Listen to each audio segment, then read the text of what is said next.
Binary number system দেখো, এবার যেটা করব বাইনারি টু অক্টাল, অর্থাৎ বাইনারি থেকে আমাদের অক্টাল করতে হবে।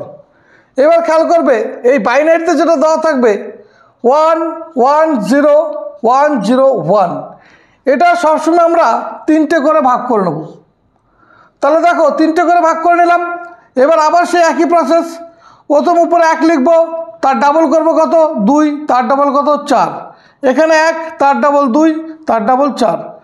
এবার কি বলেছিলাম, যেখানে শূন্য থাকবে সেটা বাদ হয়ে যাবে, অর্থাৎ এটা বাদ। তাহলে আমরা কত পেলাম 4 যোগ 2 মানে 6, আর এখানে কত পেলাম দেখো 4 যোগ 1 5, তাহলে কত হলো 65। তাহলে এটা কি লিখব 65 8, অর্থাৎ বাইনারি টু অক্টাল। পরের অঙ্কটা দেখো, তাহলে আমরা কি বলেছিলাম বাইনারি টু অক্টাল করতে গেলে 3টে করে ভাগ করতে হয়। আগে লেখো এখানে 1 0, ডান দিক থেকে গেলে কত 1 0 1, 3টে হয়ে গেল, 0 1 0, এখানে 3টে হয়ে গেল। এবার রয়েছে আমার কত 1, তাহলে এখানে তো 3টে নেই, তাহলে যে কটা সংখ্যা কম পড়বে সে কটা শূন্য দিয়ে নিতে হবে, হয়ে গেল আমার 3টে। এবার আমার সেই একই প্রসেস, প্রথমে 1 লিখব, তার ডাবল 2, তার ডাবল 2, তার ডাবল 4, এখানেও 1 2 4, এখানেও 1 2 4।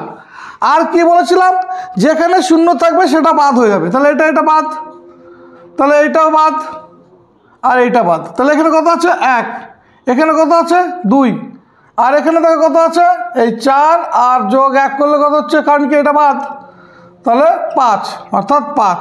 তাহলে এটা কত হয়ে গেল 1 2 5। এবার দেখো ডেসিমেল টু অক্টাল আমরা কি করে করব।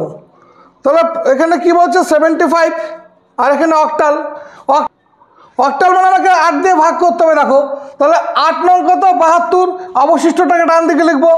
তাহলে এবার দেখো 8 দিয়ে 9 কত 8 কে 8, অবশিষ্ট একদিকে চলে গেল।